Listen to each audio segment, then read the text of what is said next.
So we'll chant the shlokas that we have covered.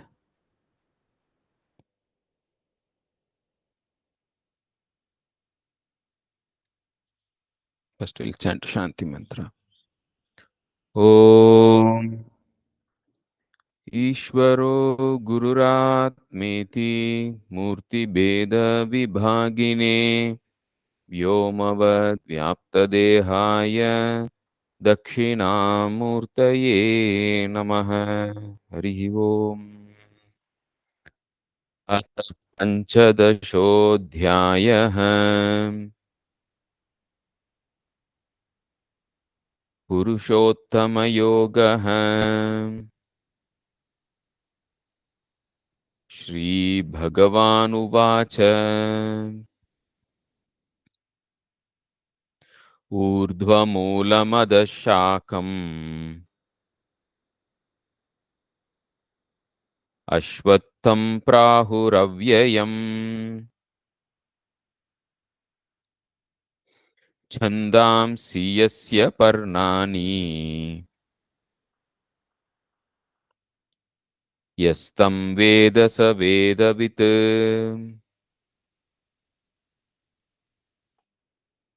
अधश्चोर्ध्वं प्रसृतास्तस्य शाखा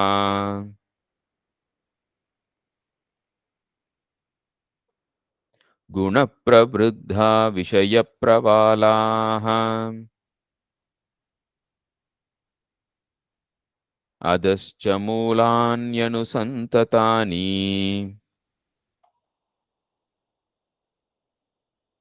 कर्मानुबन्धीनि मनुष्यलोके।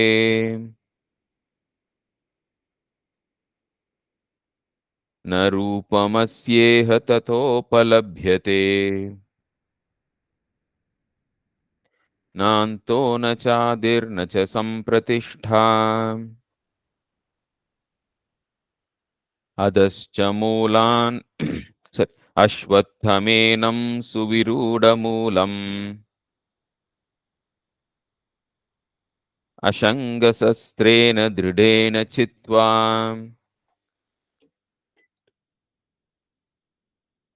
ततः पदं तत्परिमार्गितव्यम्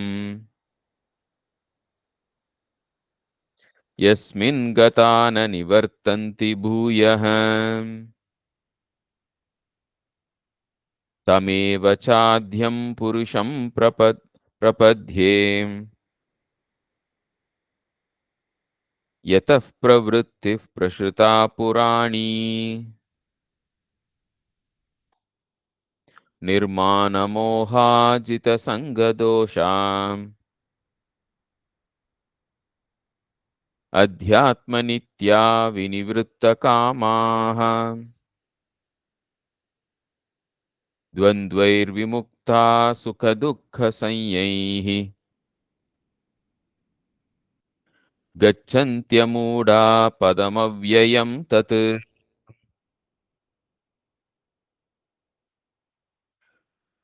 न तद्भासयते सूर्यो न शशाङ्को न पावकः यद्गत्वा न निवर्तन्ते तद्धाम परमं मम। Okay, so up to this we have covered. So we saw that the 15th chapter, right? Now in this Krishna gives the inverted people tree analogy for the world. So the entire chapter is organized as initially the first six shlokas, five, six shlokas are about the Jagat, the presentation of what is this world and what is the problem in this world and how to solve the problem. How to attain moksha, what is moksha and how to attain moksha from the point of view of Jagat. That is what is in the first five, six shlokas. After that, then he goes to Jiva, then Saguna Ishvara, then Nirguna Brahman, which we will see. So when it comes to the world, we saw that Krishna says, there is a tradition, it is already there, that this world is compared to an inverted people tree. So the origin is in the subtle, in the avyaktam, and the manifestation is in the lower, in this world. And there are multiple layers of manifestation, and there is a speciality in the human world of the manifestation, where the roots start from the branches also. Now, because of the roots that start from the branches, there is a lot of confusion, and the whole thing has become a big mess. And because of that, now we need to clear the lower roots before we get a clarity of how this world is. So, how to clear the lower roots? By the detachment, right? Asanga shastrena dridena chitva, right? So, by the strong acts of detachment, we can clear the lower roots. When we have cleared the lower roots, then this confusion will be gone. Then we can see that it is the Lord who has manifested as this world. That will become clear when we have cleared the lower roots, right?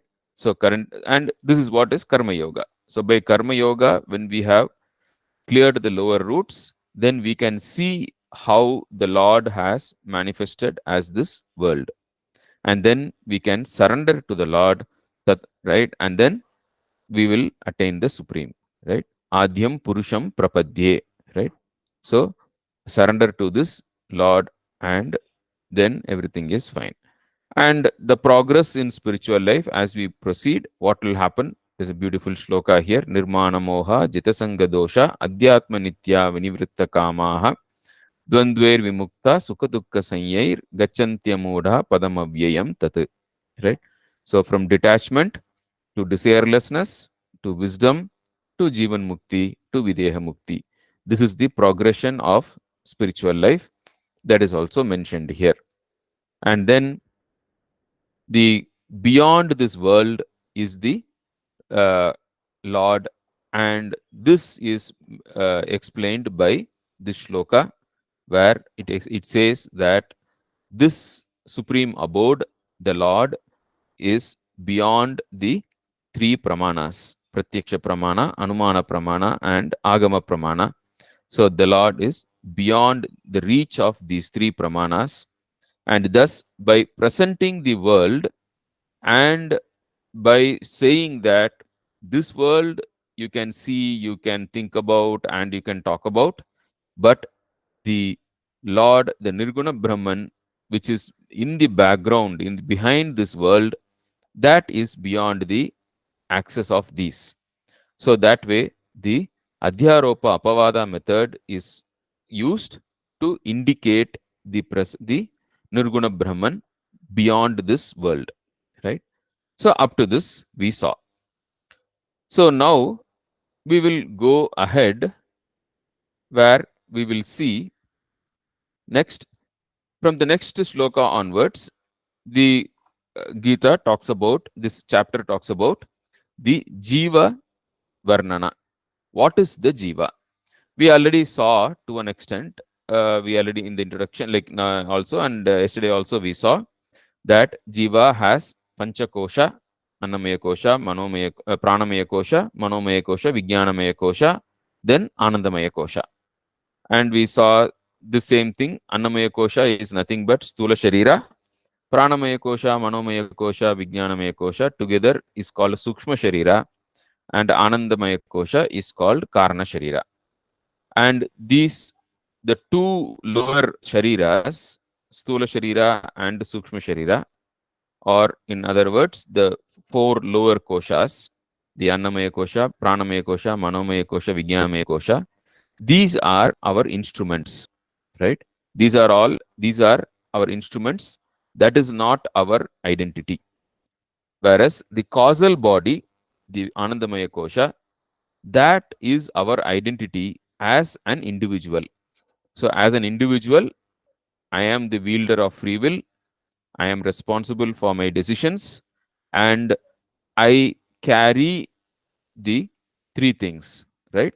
The karma phala, the samskara, and jnana from birth to birth. So I am that entity, and we saw the example of the pen drive. It's a very, very good example. Remember that, and that will help you to understand it very clearly, right? So in the pen drive, you have your Word document, and you have the pen drive in your pocket. You go to your friend's house, and suddenly you remember, okay, you have some more points to add into your document. What do? You borrow the laptop from your friend, and your friend gives his laptop, and into that you plug in the pen drive, boot the laptop, and then you edit your document, save it in your pen drive, shut down the laptop, return the laptop back to your friend. So your friend is Prakriti, the laptop is the body, and the pen drive is the Karna Sharira. So now you plug in your pen drive into the laptop, power on the laptop starts running. There is a Sukshma Sharira. The running laptop is a Sukshma Sharira, right? It is functioning. You can your karma, samskara, and jnana, and then hopefully you improve it. And when you started, and then you save it, and when you are done, you shut down the laptop and return the laptop to your friend and take the pen drive with you. So you are the Karna Sharira. So at the end of this life, the life is out, and this body is returned back to the your friend. So this is how life after life we keep improving our karma, samskara, and jnana. This is what life is about.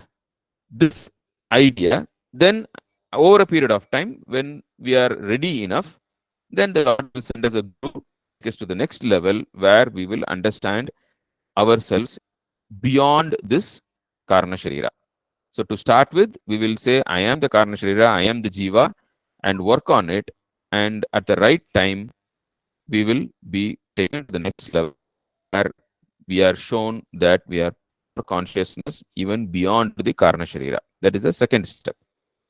So now we will see how this chapter talks about it. So here is a very beautiful shloka. Vamsho jiva loke जीवभूतः सनातनः मनःषष्ठानि इन्द्रियाणि प्रकृतिस्थानि कर्षति. So the Lord says, mama eva amshah jivaloke jivabhuta sanatanah. Lot of very important points in this. So here, mama eva, Lord says, as a supreme being, as pure consciousness, the Lord is talking here. So here he says, mama eva amshah. So one part of myself, as it were, right? Jiva loke, in this world of jivas, jiva bhutah, in the form of the jivatma, sanatana, it is eternal. So the causal body is eternal, right? The causal body is eternal. There is sanatana, jiva is sanatana, and the jiva is an amsha of the Lord, right? So jiva is the amsha of the Lord.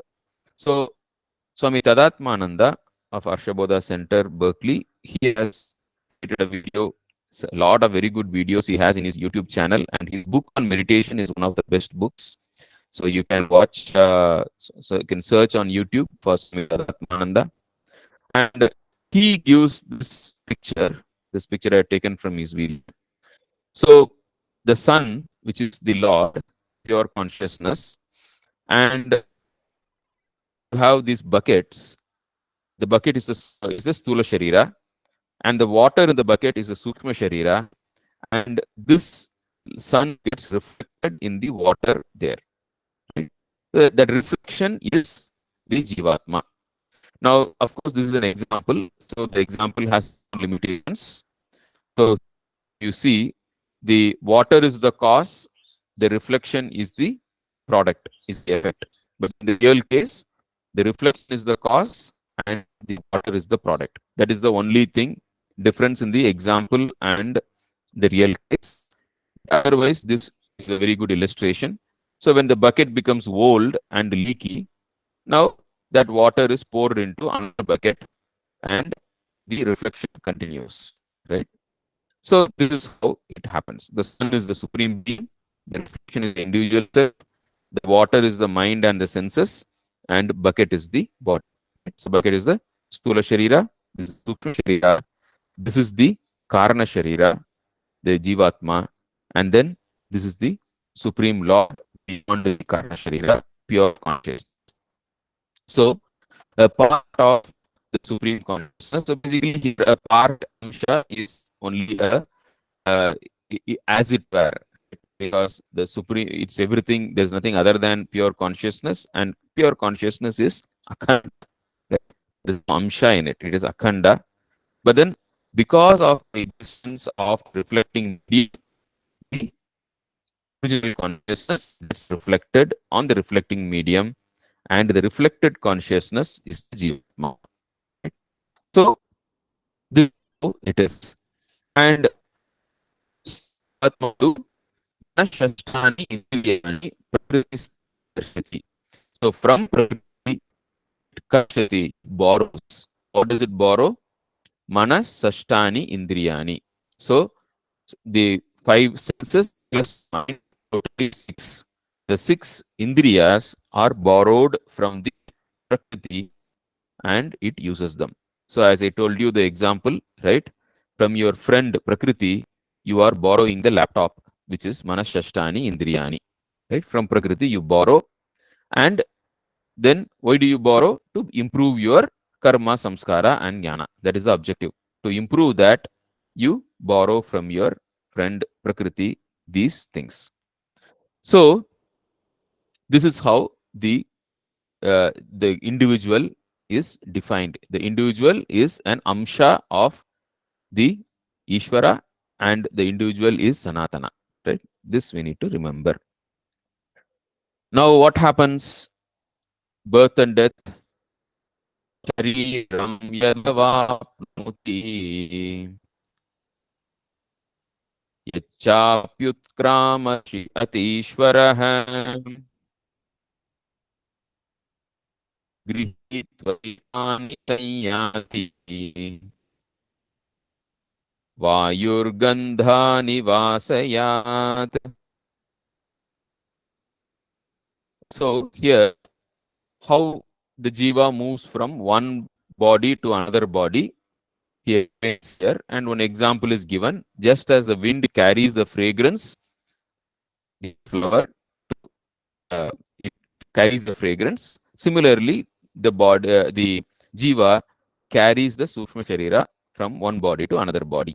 Just like how the water is poured from one bucket to another bucket, right? Similarly, and there is another example given in the scriptures, like worm, right? If you see that worm which goes like this, so if there is one branch, to extend, hold on to the other branch, then it will leave this branch. So it will keep going like that. So that was given an example of how the jivatma goes from one body to another body, carrying the, of course, the karana, uh, the punya, papa, samskara, jnana, it anyway that is a part of the jivatma itself.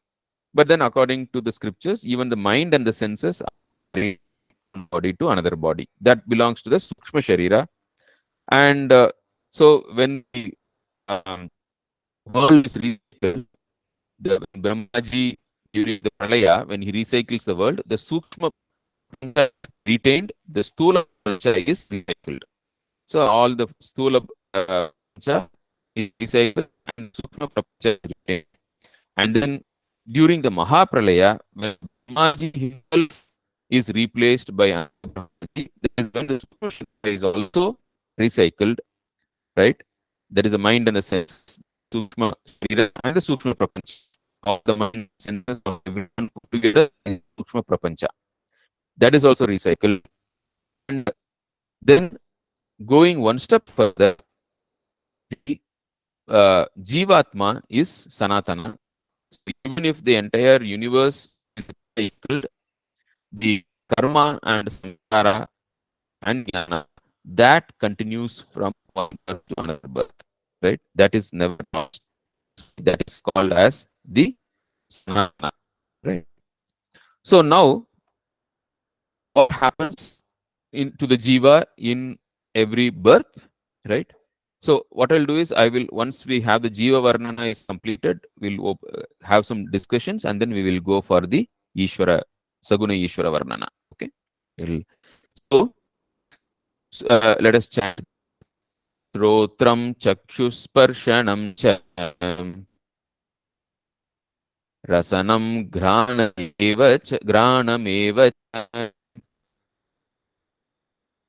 adishamaнаschayam vishayanupasevate. So having been in the body and mind, the jiva uses the five senses and the mind, right?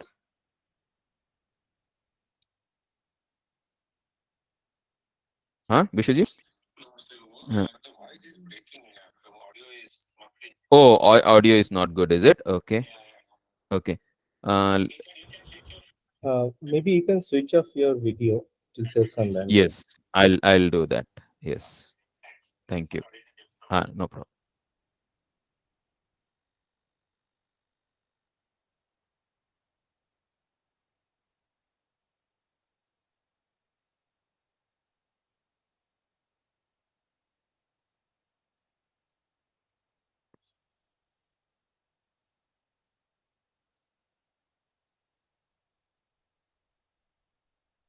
Okay, so I hope this is better,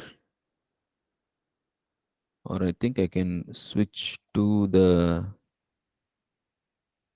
broadband.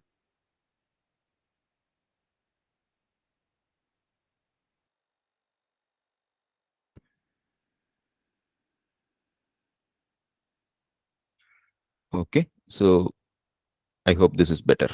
Yeah, sorry, we'll continue.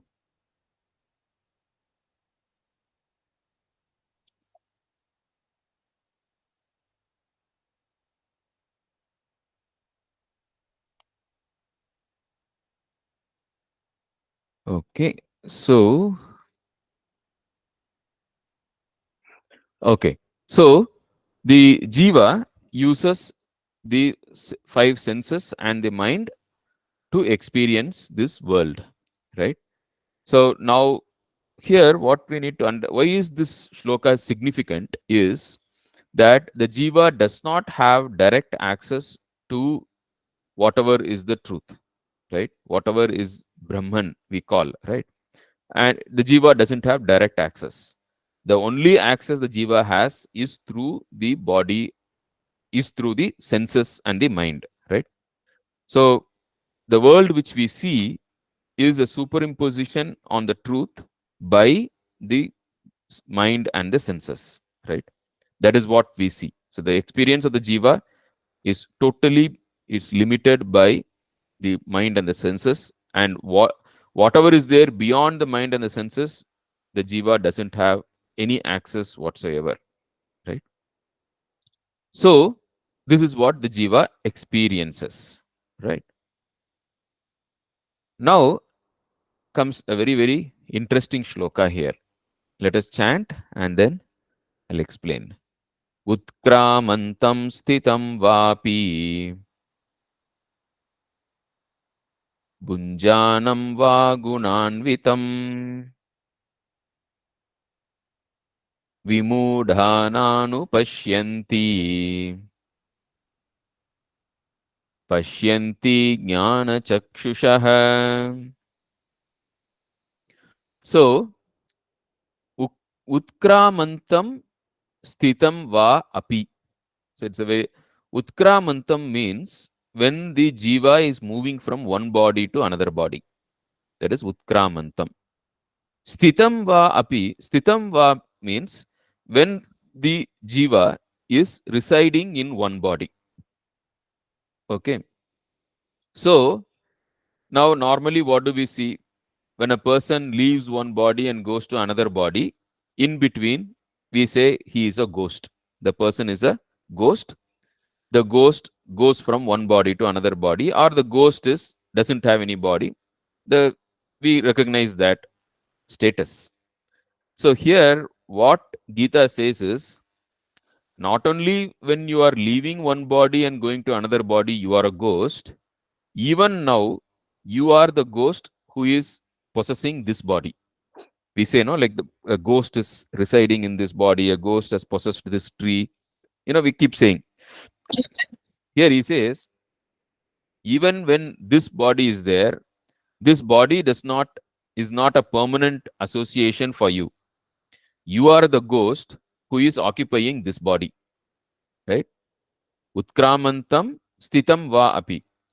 Not only when going from one body to another body, even when you are residing in this body, you are distinct from this body, you are separate from this body, you are just temporarily possessing or occupying this body and using this body. Just like how we use a car to go from one place to another place. Similarly, we are sitting in this car of this body and we are driving this to go from one place to another place, right? So this body is a vehicle, it's a car, right? And we are using this body to experience and express ourselves in this world, right? So we have to see that I am distinct from this body and the mind and the senses. This body, mind, senses, everything, these are all my instruments. It is like my vehicle, it is like a car. I get into the car, I drive the car, I reach the destination, I leave the car, get out of the car, and keep going, right? So we should have this distinction, we should always keep in mind. That is what it says, Utkramantam Stitam Va Api and Bunjanam Va Gunanvitam, right? So in the second shloka or something, we saw, right? Vishaya Pravalaha Guna Pravruttha Vishaya Pravala. So the same thing is here, right? Guna Pravruddha Vishaya Pravala, we saw. So Bunjanam is related to the Vishaya, right? And Gunanvitam, right, is related to the recollections internally. So externally, we experience the sense objects, and internally, we recollect the impressions. And whether we are externally, when we are interacting with this world, or we are recollecting or dreaming or imagining or thinking internally, right? All these things, we are distinct from this body and mind. So, vimuda na anupashyanti. The deluded person is not able to see this distinction, right? The distinction between I and this body and mind, right? This body and mind, the lower four koshas or the lower two shariras are different from me, the jivatma. Vimuda na anupashyanti. The deluded person is not able to distinguish. That is why he runs after the sense objects, he runs after possessions, he thinks that is what is the purpose of life. Kao piyo, maja karo, get as much wealth as possible, and name and fame and everything. He runs after all that because he doesn't see himself as distinct from this body and mind. So he thinks improving the body and mind is improving himself, which is not the case, because at the time of death, he has to leave all these things, and all that he carries with him is karma, samskara, and jnana. So improving karma, samskara, jnana is real improvement, whereas improving the body and mind is not real improvement. This is not understood by a deluded person. Whereas Pashyanti Jnana Chakshushaha, the person who understands, he is able to see this distinction. So he knows what to focus on in life. He knows what is the real purpose of life. So he works on it accordingly. Right? So this is what this shloka tells about the distinction between the Jivatma and this and the lower four koshas two shariras, right? So now, yatan, let us chant. Yatanto yoginaschainam. Yatanto pasyantyatmanyavasthitam. Yatantopyakritatmano. Nainam pasyantyachetasaha. So, why is it that the jnani or the undeluded person, like what is the distinction? Why is that some people are able to perceive and some people are not able to perceive? So, here he gives two reasons, right? Akritatmanaha, right? Akrita atmanaha. Here this atma means mind. Okay. So akrita atmanaha means uncultured mind, unprepared mind, right? So unprepared mind is a reason, and the amuda, like the absence of knowledge, right? So now people who with unprepared mind, right, and people who don't have the right knowledge, they cannot reach it. So now how do you prepare the mind? That is where karma yoga and dhyana yoga come, right? So without the preparation of the mind through karma yoga and dhyana yoga, you will not have this correct perspective. So that is what it says. So yatantaha is a person who has got control over his sense organs, right? Yatantaha yogihi, right? So the yogi who has, like who strives for it. Yatantaha yoginas cha enam pashyanti atmani avasthitam, right? So now here atmani, the seventh, the saptami vibhakti comes, right? So in the atma, right, avasthitam, right, the resides the Lord, the eternal. We saw, right, mamai vamsho jivaloke jiva bhuta sanatanaha. So in the jivatma resides the Lord, right, as the consciousness. Now the yogi finally, right, the yatantaha yoginaha, they are able to see. First step is looking at me as the jivatma distinct from the body and mind. And then the second step is perceiving the Lord residing in the jivatma as pure consciousness, right? So that is the next step of perception, right? So the yogi is, then you are able to see that also as the next step. But if you have not prepared, if you have not done the first step of identifying yourself as the jivatma, then the second step is not possible at all, right? So achetasaha, right? So if you have not understood the first step, and if you have not prepared your samskara and karma, if you have not gained enough punya and samskara, and then you won't be able to go to the second step where you are able to see the Lord in the jivatma, right? So this is the whole idea. So basically there is a twofold step.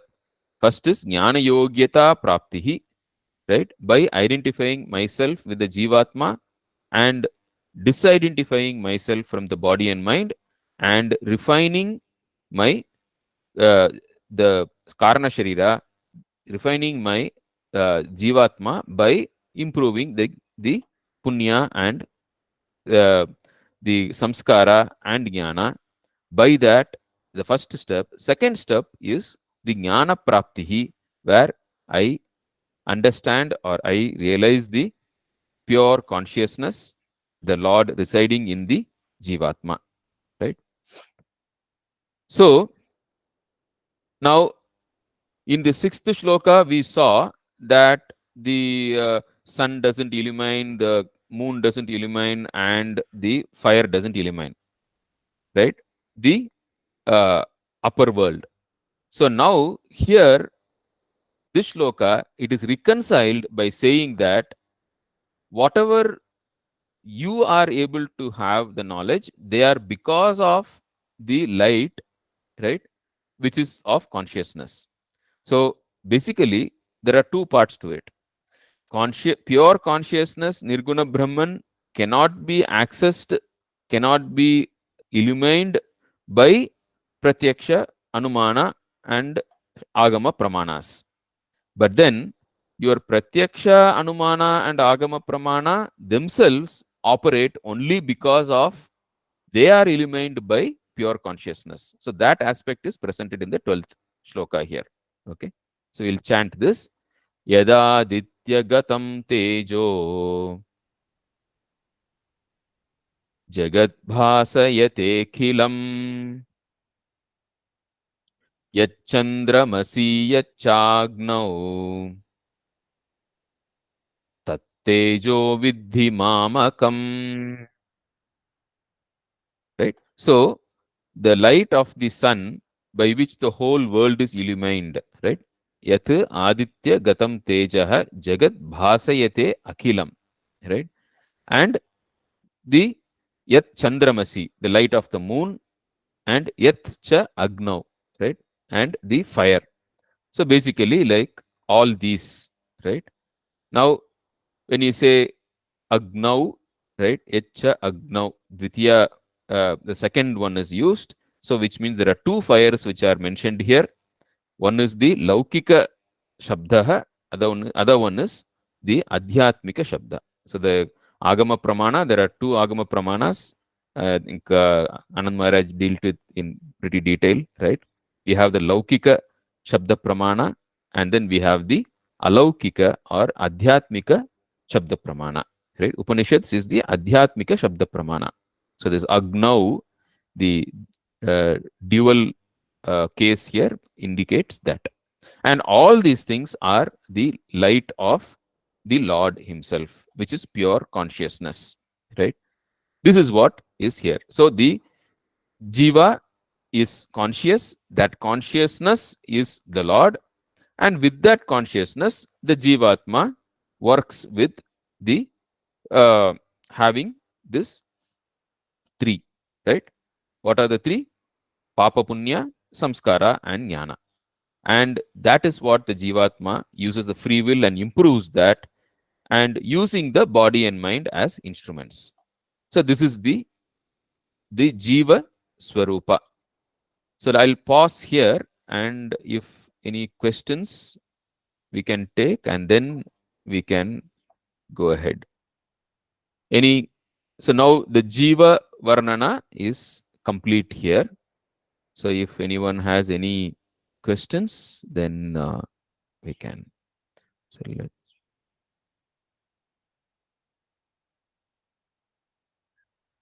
have turned on the microphone. If anyone has any questions, I can answer.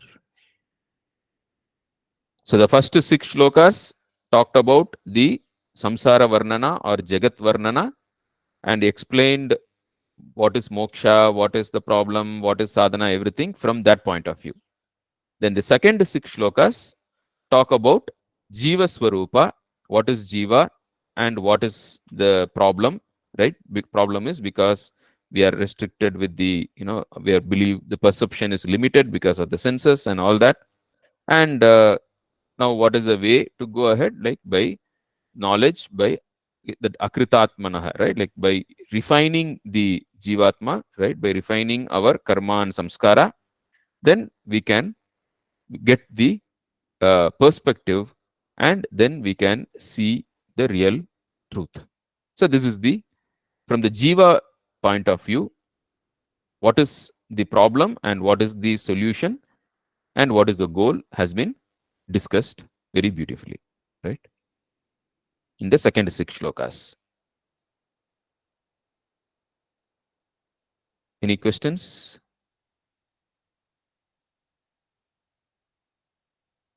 Okay. So if you are clear, we'll continue, right?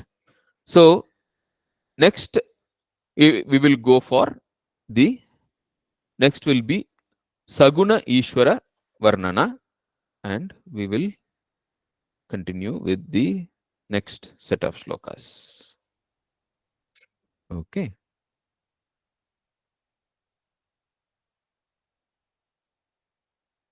So now this 12th shloka is a kind of an Ubaya Shloka, like it's a overlap between Jiva Varnana and also the Ishvara Varnana. So Ishvara is pure consciousness at that level, and through that consciousness, this entire world, this entire universe, everything is perceived. Now, the manifestation of how Saguna Ishvara manifests as this universe is the next topic. So, if you see, right, we have the individual gross body, Stula Sharira, and then we have the Sukshma Sharira, right, and then we have the Karna Sharira, which we saw. Now, pure consciousness, Atman, gets reflected in each of these Shariras, and similarly, at the all the Stula Shariras of all individuals put together plus the insentient world is called Stula Prapancham, right, at the Samashti level. And all the Sukshma Shariras put together is called Sukshma Prapancham. All the Karana Shariras of all individuals put together is called Karana Prapancham. Okay. And the consciousness reflected on the Stula Sharira is called Vishwa. Sukshma Sharira, when it is reflected, is called Taijasa. And the consciousness reflected on the Karana Sharira is called Prajna. So these are all technical terms. Mandukya Karika, Mandukya Upanishad talks about, defines these terms and all these things. And this put together is called the Jiva, right? When you say Jivatma, Jivatma is Atman plus Karna Sharira. That is called Jivatma. But when we say Jiva, it includes the Sukshma Sharira and Stula Sharira also. Then it is called Jiva. Right? So Jiva is all the four put together, whereas Jivatma is only these two put together. So the Jivatma goes from one body to another body, right? These two keep jumping across multiple of these, and this together is called Jivatma, right? These are the definitions. So this is called the Jiva. Similarly, at the Samashti level, when you put everything together, then this is called Ishvara, right? So the now the same consciousness gets reflected in the world also on the Samashti. So when it gets reflected in the Stula Prapancham, it is called Virat. When it gets reflected on the Sukshma Prapancham, it is called Hiranyagarbha. And when it gets reflected on the Karana Prapancham, it is called Antaryami. Hiranyagarbha is what is depicted as Chaturmukha Brahma, right? And Antaryami is what is depicted as the Seshashayana Vishnu, right? So basically, like from Vishnu's Nabhi comes Brahmaji, right? And from Brahmaji, the world is created, right? So this whole thing is what is depicted in the Puranas using that picture, right? So Ishvara is everything that exists, right? And Ishvara is also like the consciousness associated with this entire world. We can understand it very easily, I'll tell you. So we have this body, and if you look at this body, it has got innumerable cells. Each cell is a living being in its own right. Like if you take a red blood corpuscle, it gets born in the bone marrow, it lives for 120 days, and then it dies in the liver. And during its 120 days of life, it carries oxygen from the lungs through the heart to all the rest of the organs, and carbon dioxide from all the organs back to the through the pumping through the heart to the lungs, and the exchange happens. So it lives that way, right? So now, one second, someone has a question.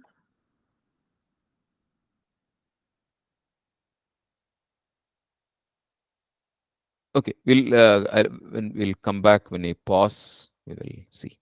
Okay, so now this body has this uh, innumerable cells, and each cell is a living being in its own right, right?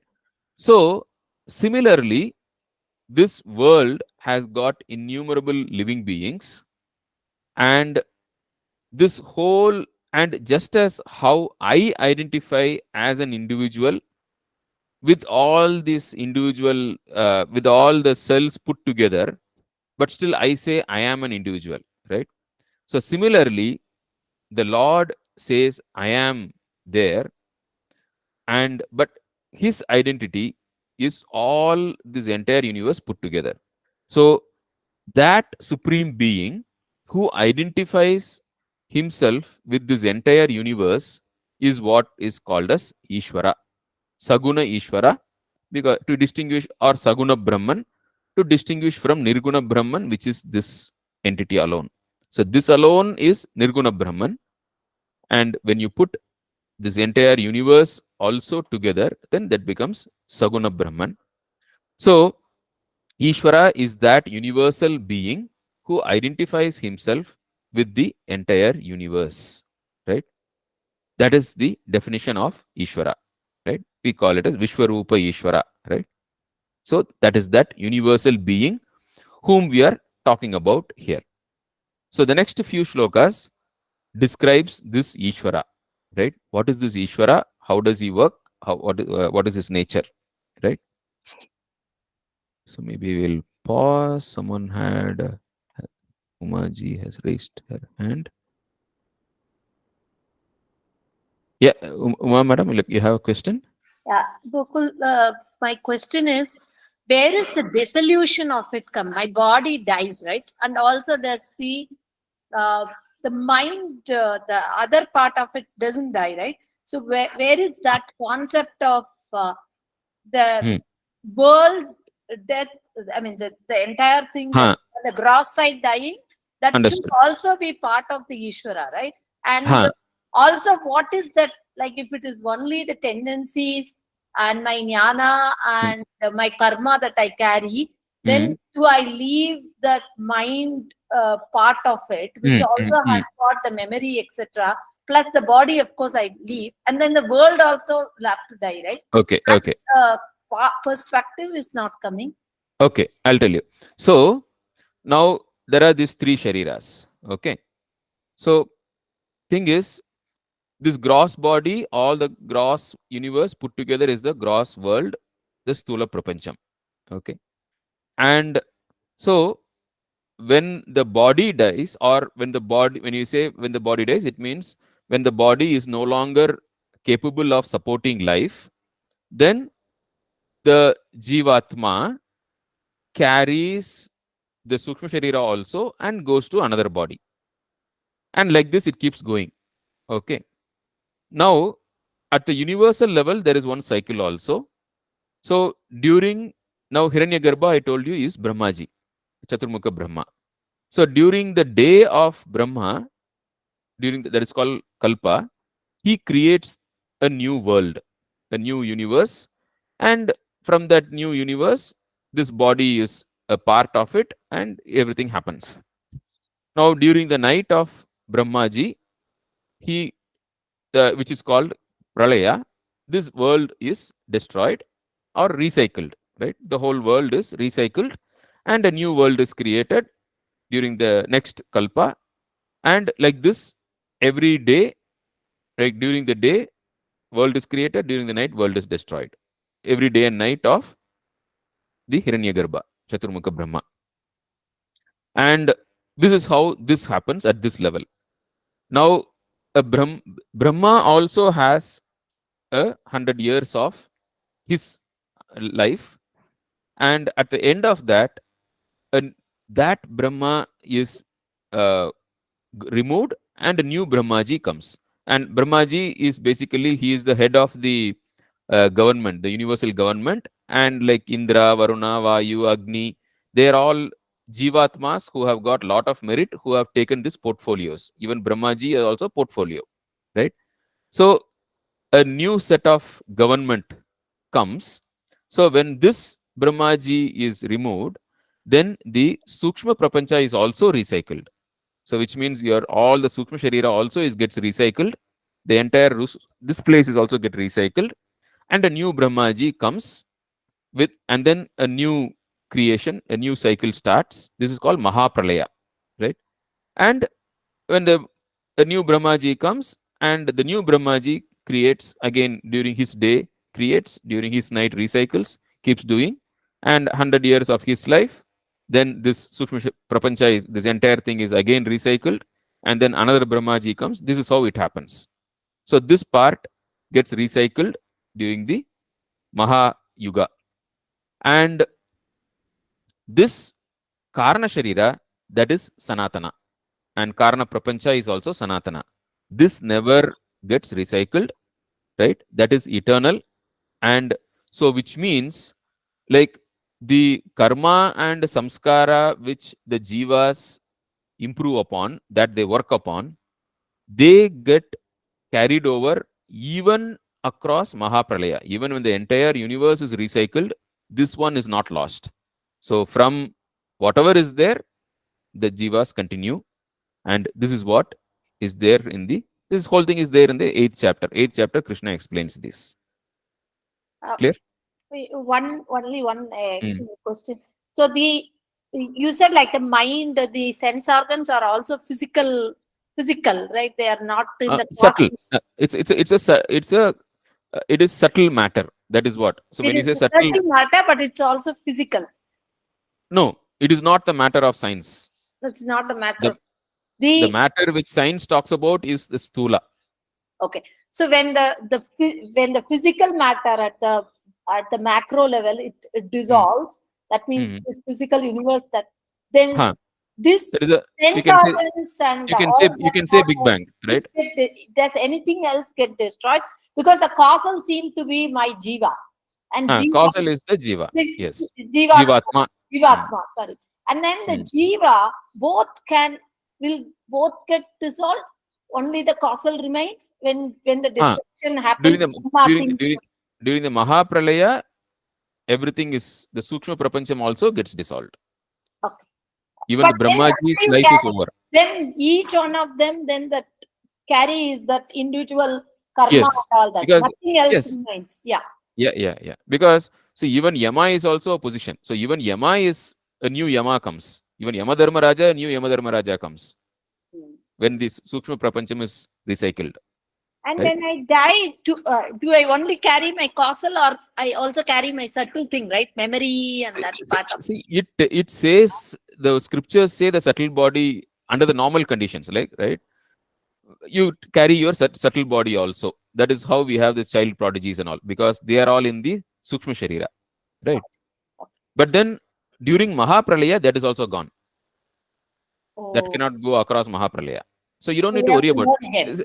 Okay. See, these are all like, don't take it like, main thing to remember is, I am different from this body and mind. Okay. Okay. And what matters in life is my karma, my samskara, my jnana. Yeah.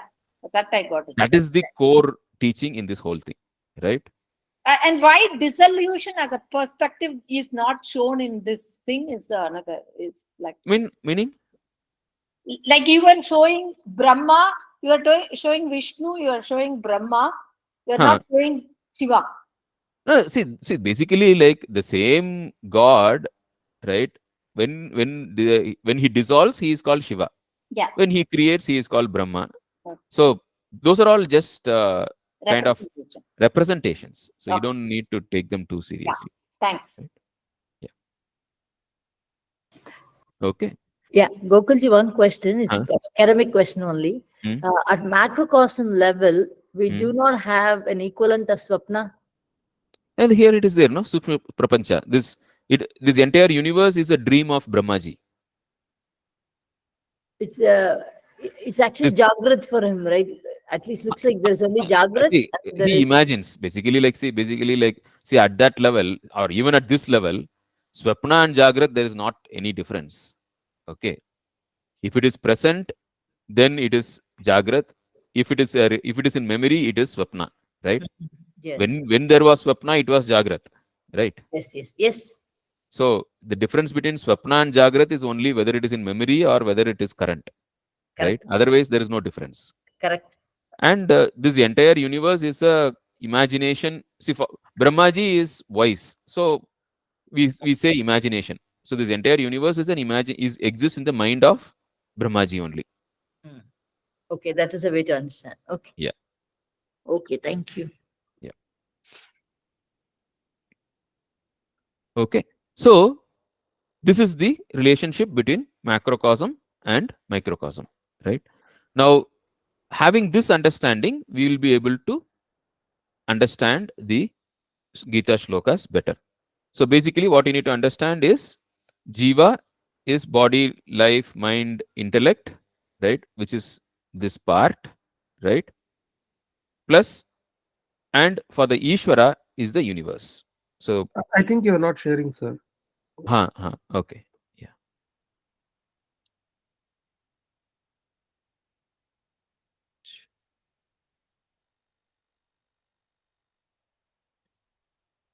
Okay. Okay. So, this is the mapping, right? So, now let us look at the Gita shloka where the Lord talks from the point of view of He is the supreme being, He is the Ishvara, right? He says, let us chant this shloka. You can be on mute and you can chant. Gama Vishyacha Bhutani Dharayamyaham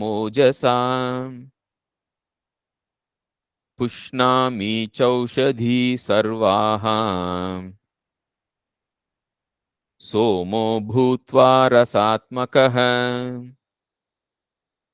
So here he says the entire physical universe is a manifestation of the supreme being, and in this one the samashti annamaya jagat is talked about, right? Just like we have annamaya kosha at the individual level, all the annamaya koshas of everyone put together is the samashti annamaya. So that is what is talked about here. He says gam means earth, right? Gam avishya cha bhutani dharayami aham ojasa, right? So entering the earth element, I support all the living beings with my energy, right? Pushnami cha aushadhihi sarvaha somaha bhutva rasa atmakaha, right? So we eat food. Aushadhi is the food which we eat, the plants, right? And pushnami cha aushadhi sarvaha. So now the energy, the nutrition that which we get from the food, right? That is the Lord Himself, right? And He supports all living beings by His energy in the form of, right, the plants. He nourishes the plants, and through the plants He nourishes all the living beings. And so basically you have the earth element nourishes the plants, then the plants nourishes the living beings. So basically the whole physical universe is nothing but the Lord Himself, right? And here also the Panchabhutas, he has covered the Gam and the Rasatmakaha, right? He is, when he says like the liquid, the Apaha is covered, right? So the Panchabhutas you have to understand as solid, liquid, gas, fire is the plasma state, you can say, right? So it is not the physical one, like it is basically the states of matter is what is covered as the Panchabhutas. So that way it is universal. When you say Prithvi, it is not this earth, it is basically everything solid is Prithvi. When we say Jala, it is not only water, everything liquid is Jala, right? That is how we need to understand. So here the Lord says He is the Samashti Anna, right? The physical universe is the Lord. Let us go to the next one. Aham Vaishwanaro Bhutva Praninam Dehamashritah Pranapana Samayuktah Pachamyannam Chaturvidham. Okay. So he says, Aham Vaishwanaro Bhutva Praninam Dehamashritah. So here Vaishwanara is the Jataragni, the digestive fire in the body. So he says, I am the digestive fire in the body of all living beings. Praninam, Sarva Praninam, right? So he says, I am the digestive fire in all living beings. And pachami annam chaturvidam, and I eat the food which is eaten by all living beings. I digest the food, right? And prana, apana, samana, ayuktaha, right? So the sama is like can be considered either as samana prana, right? You have prana, apana, samana, udahana, vyana, right? Like so, basically 5 pranas here. 3 are mentioned here as a sample, or you can say sama, and then we can say 2 are mentioned, and he says etc. Right? Everything together. So he says sitting in the lungs of all living beings, I breathe in and breathe out, prana, apana. Sitting in the digestive system of all living beings, I digest the food which is eaten by all living beings, etc. So we have to say, sitting in the heart of all living beings, I pump the blood. Sitting in the kidneys of all living beings, I separate the waste. You have to extend everything to all the other organs and other organ systems also. So basically, what he says is, I am the Samashti Pranamaya Kosha. At the individual level, every living being has this Pranamaya Kosha, which is the respiratory system, digestive system, circulatory system, excretory system, everything. So the Lord says, for the Samashti, right, I am the Samashti Prana, Samashti Pranamaya, and it is my life that manifests as the life in every living being, right? So sitting in the body of every living being, I digest the food, I breathe in, I breathe out, I excrete, I circulate the blood, everything. It is I who does that in every living being, right? So he is the Samashti life. He is the life of this entire universe. The Samashti Pranamaya, it is the Lord himself. That is what he says. And here, by saying, right, Aham Vaishwanaro Bhutva Praninam Deham Ashritaha, the fire element is covered. And when he says Prana Apana, here the gas element, right, the Vayu is covered here. So along with the Panchakosha, he is also parallelly covering the elements also. In the previous shloka, he covered the earth and water, the water element, and here is covering the fire and the air element, right? So all the 4 elements are covered in the 2 shlokas, right? And of course, Akasha was covered in the first one itself, right? Like where he says the all the sun, moon, everything, that is all because of me. So there we can assume that Akasha is covered there, right? Okay. So now going ahead, Sarvasya chaham hridi sannivishto matta smritir jnanam apohanam cha vedaischa sarvairahameva vedhyo vedanta krit veda videva chaham. So he says, Sarvasya chaham hridi sannivishto, right? So sitting in the heart of every living being, right? So Sarvasya cha aham hridi sannivishtaha, right? So sitting in the heart or mind of all living beings. What does he do? Mattaha, from me, smriti jnanam apohanam cha. Remembrance, knowledge, and forgetfulness. Everything is from me only. So basically, he says, sitting in the mind of every living being, I remember things, I perceive things, I know things, I forget things, right? Everything is from me only. So we think, we remember things, we know things, we forget things. But here the Lord says, no, no, no. Sitting in the mind of everyone, I am the one who remembers, I am the one who forgets, I am the one who knows, right? So this is the Samashti Manomaya Kosha the Lord covers here. He says, I am the Manomaya Kosha of every person, right? Then he says, Vedaischa sarvair ahameva vedyaha vedanta krit veda vid eva cha aham, right? So here Vedaha, right? So here Vedya, Vedyam means what is to be known. Okay, Vedyam means what is to be known. Aham eva Vedyam. I am the one to be known.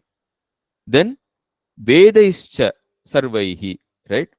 So I am the Veda, right? I am the knowledge, the means of knowledge. And Vedanta Kritu, right? And I am the teacher. Veda Vitu Eva. I am the student. So I am the student, I am the teacher, I am the subject, and I am the instrument of knowledge, right?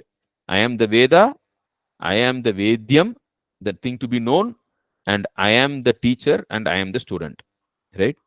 So Vedaischa Sarvair Ahameva Vedyaha Vedanta Kritu Vedavidu Eva Cha Aham. So he covers through this, he covers the Samashti, Buddhimaya Kosha or Vijnanamaya Kosha, right? So the entire knowledge, when we say Veda, here it is the knowledge of right and wrong, Dharma, Adharma, everything, he says, I am the one. So he is the Samashti Manomaya Kosha and he is the Samashti Vijnanamaya Kosha. So all the 4 lower koshas are covered now. Annamaya Kosha is covered, Pranamaya Kosha is covered, and in this shloka, Manomaya Kosha and Buddhimaya Kosha. In all these things, the Lord says, I am the universal entity at every level. So the individuality doesn't exist at all. We think, okay, now there is a class and a teacher is teaching and I am listening, I am learning some new knowledge. The Lord says, no, no, no, no. Sitting in the teacher, I am teaching. Sitting inside the student, I am learning. And that knowledge is also about me. And the means of knowledge, the Veda, the Gita, that is also me only. So nothing else is there, right? He says he is everything. Sri Krishna says Bhagavata, Bhakta, Bhagavan, right? Everything is the Lord. The same idea is here. Here he talks about the Veda. There, Sri Krishna takes the example of Bhagavatam and says the person who explains the Bhagavatam is also the Lord. The Bhagavatam is also the Lord. The Bhagavan who is described in the Bhagavatam is also the Lord, and the devotee who listens to the Bhagavatam is also the Lord, right? Bhagavata, Bhakta, Bhagavan, he says. Same thing is here from the point of view of Veda, Krishna describes. So the same thing is what Sri Krishna has put in those words, right? So the Lord says he is all these things. So 4 lower koshas are covered. So now the next what is remaining is Anandamaya Kosha or Karna Sharira, right? We'll see. He says, Dvavimau Purushau Loke Kharashchakshara eva cha Kharas sarvani bhutani Kutastokshara uchyate. So here the Lord says he is the Samashti Karna Sharira also. So how does he say that? He says, Dvavimau Purushau Loke Kharascha Akshara Evacha. So when you say in this world of Purushas, the individual worlds, there are 2 things. Okay. Kshara and Akshara. So Kshara is perishable, Akshara is imperishable. So all the gross and subtle bodies of all the beings put together is Kshara. Kshara Sarvani Bhutani. So here Bhutani means the Sula Sharira and Sukshma Sharira is indicated here as Bhutani, right? The Jivatma is Karna Sharira plus consciousness, and Bhuta is the Stula Sharira and Sukshma Sharira. So Kshara Sarvani Bhutani. So these are perishable. During Mahapralaya, they are get recycled, right?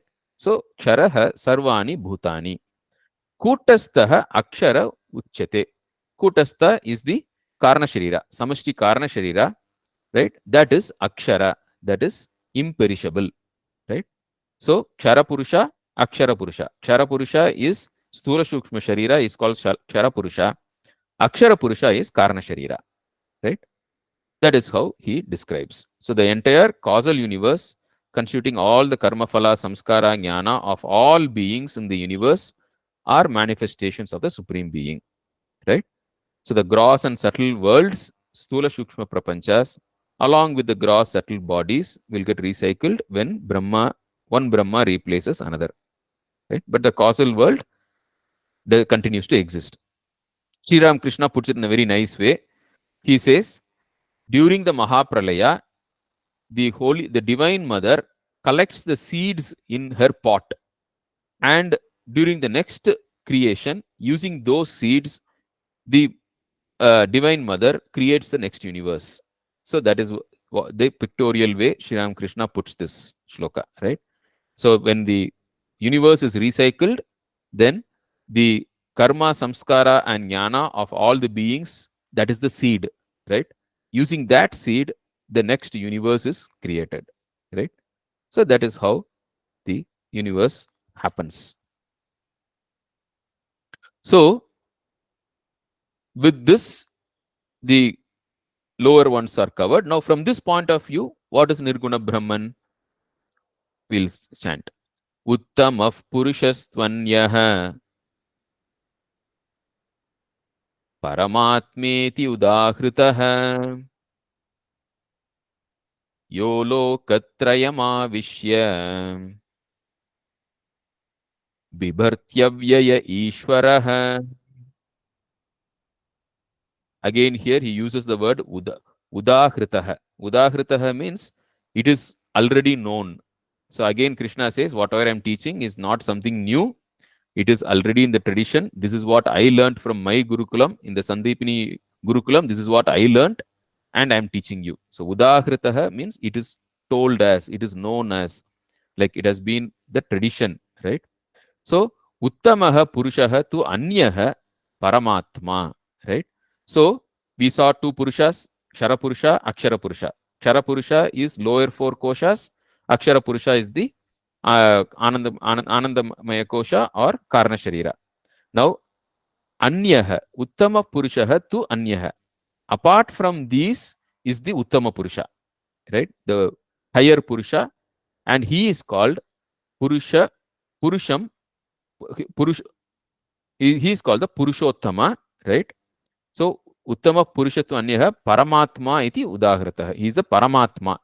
Paramatma, another word is Purushottama. He will again in the tell.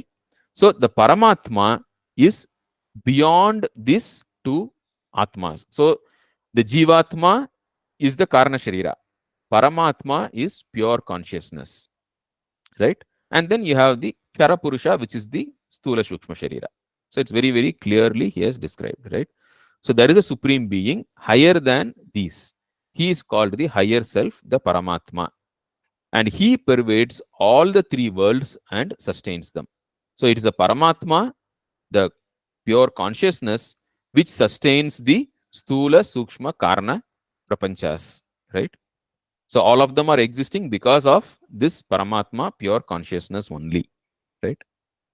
So, gross, subtle, causal universes are manifestations of the unmanifest Nirguna Brahman. Urdhva Mula Mada Shakam we saw, right? So, that is the manifestations. And just as water sustains the existence of the ocean, including the droplets, Nirguna Brahman sustains the Saguna Brahman, which includes the world and all living beings. Okay, right? So, we'll see one more shloka and then we can break for question. Okay. So now here the glory of Nirguna Brahman is described, right?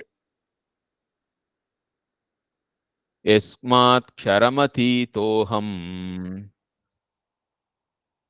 aksharaadapi chottamaha atosmi loke vedecha pratitah purushottamaha. Okay. So the Paramatma is called Purushottama. Okay. So there are three Purushas, Kshara Purusha, Akshara Purusha, and the Paramatma. He is called Purushottama, the third Purusha, the Uttama Purusha. Right? Why? Because Yasmat Ksharamati aksharaadapi cha uttamaha. This is beyond the Kshara Purusha also and Akshara Purusha also. Beyond the Stula Shukshma Shariras also and beyond the Karana Sharira also. And Atosmi Loke Vedecha Pratitah Purushotamaha. So because of that, I am celebrated, Pratitaha, right? I am celebrated as Purushottamaha, right? So both in the world and in the Veda, Loke and Veda also, right? Because in the world also I am celebrated, and in the Adhyatma also I am celebrated. That is what he says. Okay, so I think someone had a question. Let us, yeah, you can unmute and you can ask. Yes. So, will there be any dissolution of the causal if consciousness is the No. only thing? No. Causal is not dissolved. That is why it is called Akshara Purusha. Akshara means eternal. Mamaivamsho jivaloke jiva bhuta sanatanaha, he said, which means causal body is sanatana. Okay. Right?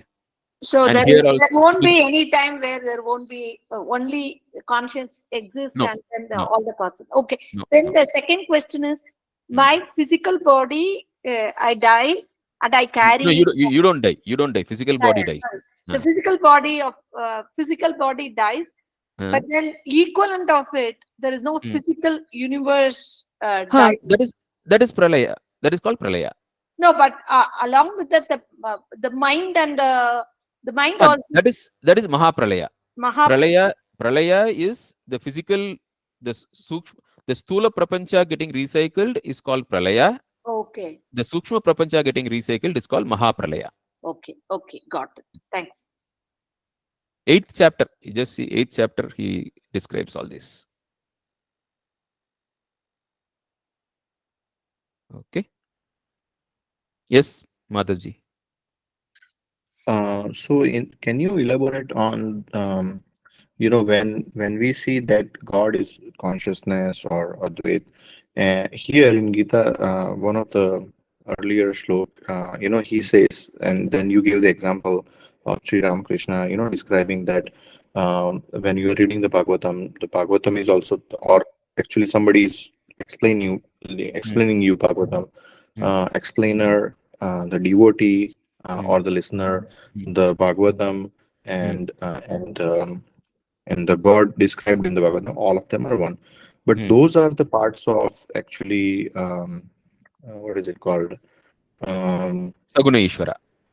Right? Prakruti. Yes. So Saguna he's Ishvara. just trying to say that everything here, like when we say Om Tat Sat, everything that is existing, if there is existence, it is God. Is that right? Yes. So, see, basically, Saguna Ishvara is manifested God. Okay. Nirguna Brahman is pure consciousness. Now, pure consciousness manifests as this entire universe, which is Ishvara. Okay. Now, the distinction between pure consciousness and this Saguna Ishvara is made only intellectually, just for understanding. Neti, we say, so that we understand what is Nirguna Brahman. But there is no time when Nirguna Brahman alone was there, Saguna Brahman was not there. There was no time. Okay. You can never separate them. Right? You can never separate Nirguna Brahman from Saguna Brahman. Both of them are always there. In Sri Ramakrishna's words, fire and its power of burning are always together. One doesn't exist without the other. But then we make this distinction purely intellectually, just for our sake of understanding. Adhyaropa Apavada method. Right? So it is only for understanding. Once you have understood, yes, I have understood what is Nirguna Brahman, I have understood what is Saguna Brahman. So now you put them together. Right? Sri Ramakrishna says, while climbing up the steps to the terrace, I say, no, every step I say, this is not the terrace, this is not the terrace. But once I reach the terrace, I find that the terrace is also brick and mortar, the steps also brick and mortar. There is no distinction between terrace and the steps. right? So don't think that Nirguna Brahman is there, Saguna Brahman is not there. No, there is no time when Saguna Brahman is not there. Saguna Brahman is always there, Nirguna Brahman is always there, right? Both are eternal, right? The distinction we make only for the sake of understanding. Once we have understood, we have to accept both. You cannot accept one and reject the other. That is not possible. Understood? Mm-hmm. Yes, Vidyaji. Yeah. Namaste, Gokulji. Namaste. I have a question. Hmm. Probably it is my lack of understanding or whatever. You just said that during Mahapralaya, Hmm. the causal body alone survives. It's eternal. Yes. Correct. If Hmm. that is the case, then causal body is also eternal. The Atmana Brahman is also eternal. Then Advaita, does it not fail or whatever? I mean, I don't have a proper word. Does this not, is there not a contradiction then? No, because the causal body or causal prapancha, right? That is just a manifestation of the one, right? So when you say Advaita, means everything is one.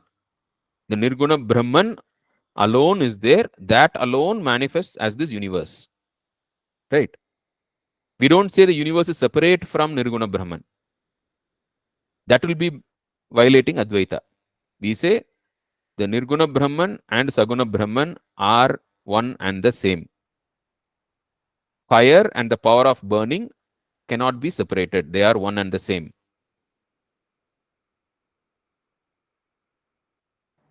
Okay. Right? Yeah. So the distinction we make only for the sake of understanding. Yes. Yeah. Yeah. Savitri ji? Yes. Is Gokulji. Uh, Once the Atma Jnanam is gained, the potential seed of that specific kutastha or the jivatma, the samskara, jnanam, punya, papa is destroyed. That what is there is just now the universal one. That individuality is destroyed. That's That is the perfect word. Individuality.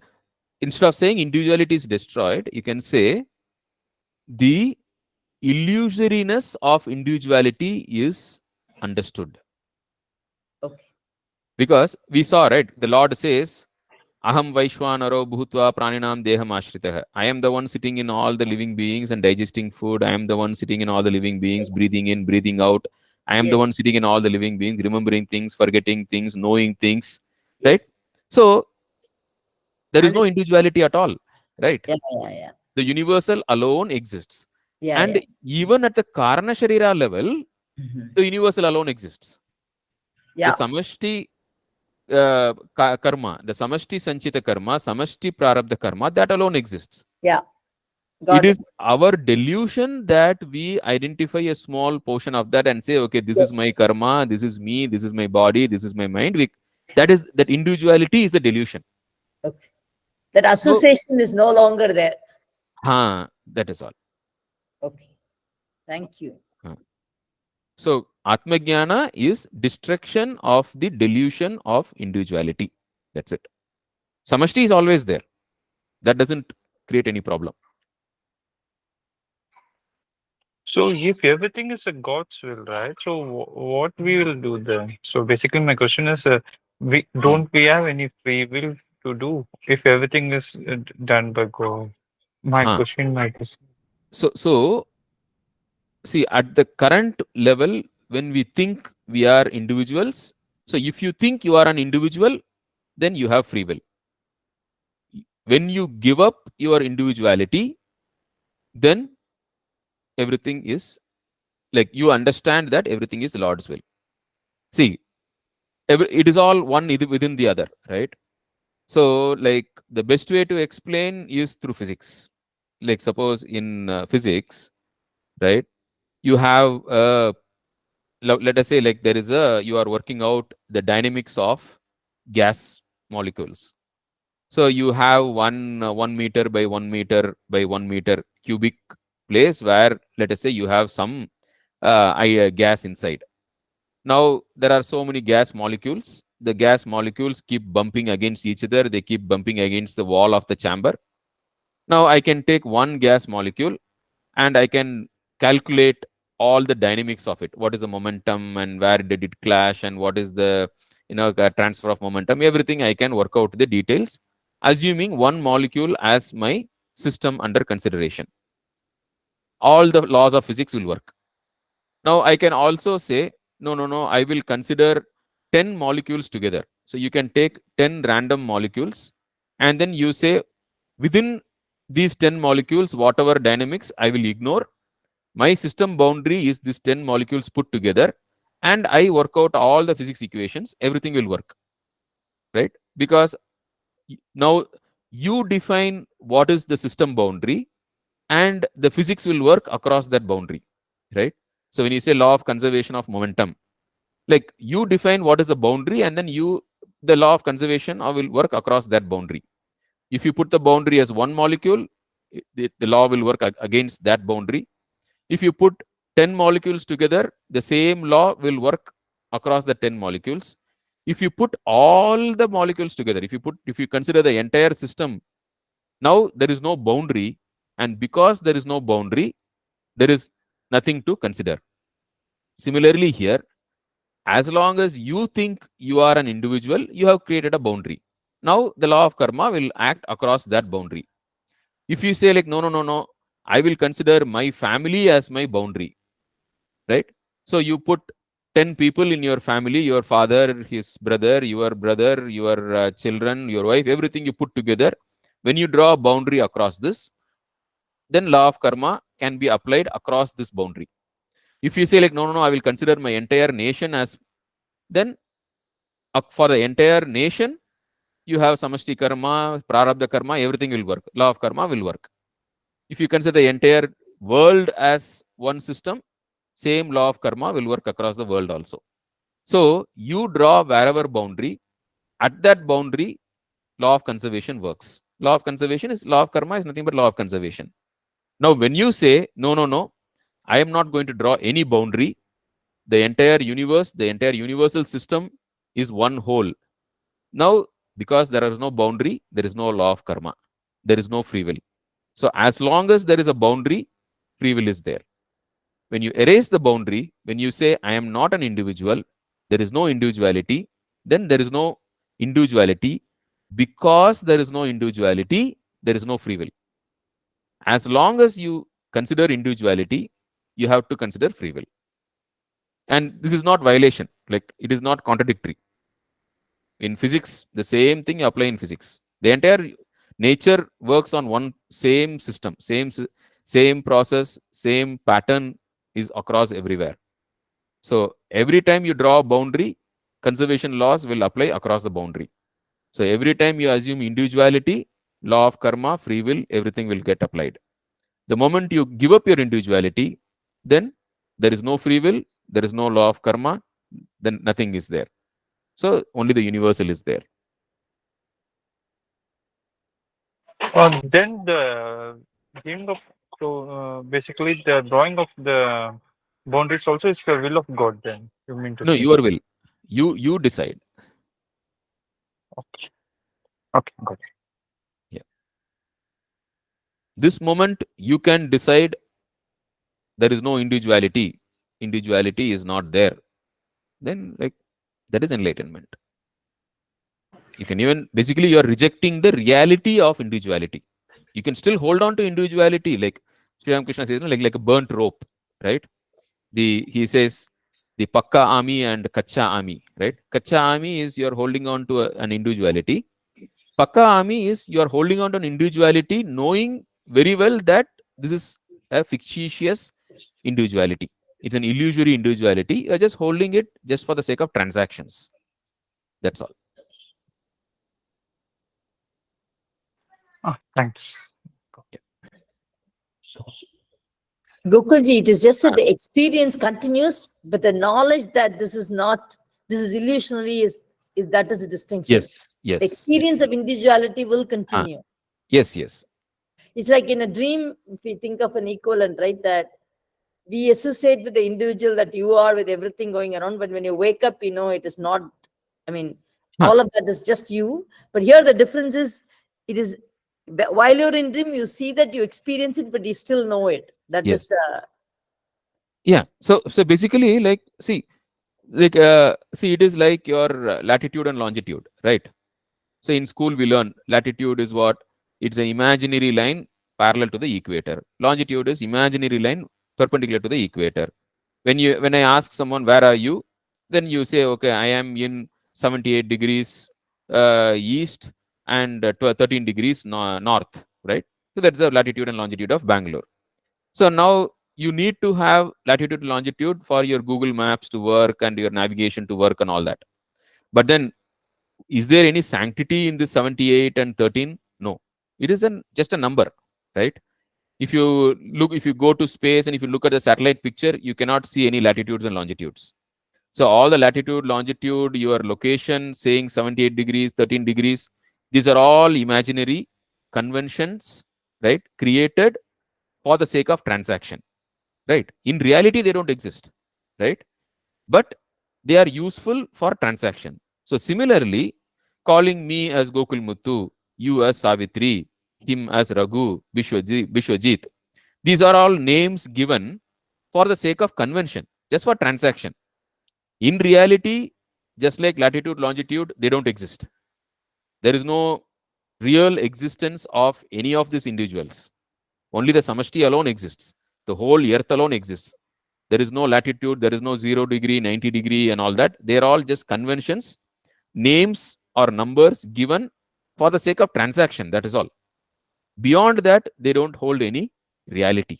That we need to understand. okay. Right? Okay. So we'll just take 5 more minutes, just 2 more shlokas, we'll complete it. Okay. Because we have already, the entire matter is covered. So now it is only the glory of knowledge and glory of Jnani. So we won't take much time. We'll just complete it, right? This part I will skip for now. We have already discussed. Probably we will take another class where we can go through these ideas of Nirguna Brahman. That we will maybe another time we already covered that in the introduction to the Gita, but we will cover that in detail later as Jnana Yoga. Okay, fine. So I'll chant this. We can repeat when on mute. Yo mam evamasammudho janati purushottamam sa sarvavid bhajati mam sarvabhavena bharata. Right. So Yaha, that person, mam evam asammudaha janati purushottamam. So the person who knows that the Lord, the Supreme Lord, pure consciousness, who is manifesting as his entire universe, right? One who knows that, right? Sarva bhajati mam. Everything that he does is a worship of the Lord, right? So everything that he does is a worship of the Lord. So sarva bhajati mam. And sarva bhavena bharata, through everything, in every way, through everything, it is only a worship. The entire life is just one long worship of the Lord, because there is no difference between sacred, secular, no difference between office work, family work, social service. There is no difference, because there is one Lord for this entire universe. This entire universe is the Lord himself. So everything that you do is a service to the Lord only, right? So there is no distinction at all, right? There is no individuality, there is no distinction, right? So that is what he says. Sa sarva vid bhajati mam sarva bhavena bharata. Bharata means Arjuna, right? Oh Arjuna, like in every way, whatever he does is a worship only. Then iti guhyatamam shastram idamuktam mayanagha एतद् बुद्ध्वा बुद्धिमान् स्यात् कृतकृत्यश्च Bharat. Okay, so again he says, Hey Bharata, hey Arjuna, right? And he says, Anagaha, right? Anagaha means like a sinless person, a pure person, an unattached person, right? So he says, Iti guhyatamam shastram. This is a guhyam means secret, guhyatamam means greatest secret, right? This is the biggest secret. Iti guhyatamam shastram, this biggest secret knowledge. Idam uktam maya, right? By me, it has been told, right? Etad buddhva, by knowing this, buddhiman syat. If you become wise, if you have absorbed this knowledge, if you have assimilated this knowledge completely, krita krityascha bharata. The purpose of life is attained. The goal of life you have attained. Krita krityascha. This is your basically whatever is worth accomplishing in this world, in this life, is accomplished by knowing this teaching clearly, right? If you have understood this whole thing, right? Who am I? What is, I am not this body, I am not this mind, I am as an individual, I am the Jivatma, and what is important in life is karma, samskara, jnana. That is what I carry from life to life. And at the all these things put together is the Lord, the universal being, and the individuality is only an illusion, is only an assumption, and pure consciousness beyond these five koshas, that is the real, the Lord, he manifests as all these things. So this full knowledge about the three purushas, right? Kshara Purusha, Akshara Purusha, and Purushottama. This knowledge is the profound knowledge, and if you know this clearly, then everything that needs to be known is known. That is what he says, right? So Om Tat, this we can chant together. Om Tat Sat iti Srimad Bhagavad Gita su Upanishatsu Brahma Vidyayam Yoga Shastre Shri Krishnarjuna Samvade Purushottama Yogo Nama Panchadashodhyayah. Right? So this is the supreme, the theory and practice. Brahma Vidya means theory, Yoga Shastra means practical aspects. So everything has been discussed in the Gita. So we will stop here. Any questions before we wind up? Thank you, Kukul. Yeah, thanks. It's a very, very beautiful chapter. 15th chapter. No, entire theory part is covered so beautifully and very systematically, right? First Jagat, then Jiva, then Ishvara, then the Nirguna Brahman, right? So memorize it, chant it. I will send you the PDF also, the PDF which I use for chanting. So this contains 15th chapter and 12th chapter, right? So 12th chapter we will discuss sometime again, and I will send it to you. I'll send the PDF of this PPT also. So I would recommend that you every day chant 15th chapter and 12th chapter and get it into memory and learn the word by word meaning so that you can meditate upon the meaning, right? So everything that is needed to be known in Vedanta is contained in the 15th chapter, right? And everything that is need to be practiced is there in the 12th chapter. So these two chapters, if you understand fully, theory and practice, everything is covered, right? So just two chapters, entire Gita is covered actually. Okay, fine. We will stop here. So thank you, all of you. Have a good day. We will end by chanting Priyatam and Purnamada. Okay. ॐ प्रियतां पुण्डरीकाक्षः सर्वयज्ञेश्वरो हरिः तस्मिन् स्तुष्टे जगत्तुष्टं प्रीणिते प्रीणितं जगत् ॐ पूर्णमदः पूर्णमिदं पूर्णात् पूर्णमुदच्यते पूर्णस्य पूर्णमादाय पूर्णमेवावशिष्यते ओम शांति शांति शांति ही हरि ओम तत्सत श्री राम कृष्णार्पणमस्तु जय राम कृष्ण जय Ram Krishna thank you Thank you. Thank you. Thank you Thank you. Thank you.